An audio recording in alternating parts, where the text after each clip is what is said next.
সকলকে জানাই রাধে রাধে। আমার একটি প্রিয় রেসিপি তোমাদের সাথে শেয়ার করছি, সেটা হচ্ছে কাঁঠাল বীজের সর্ষে পোস্ত ভাপা।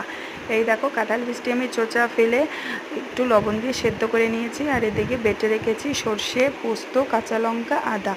আর তাতে আমি দিয়েছি স্বাদমতো লবণ আর চিনি।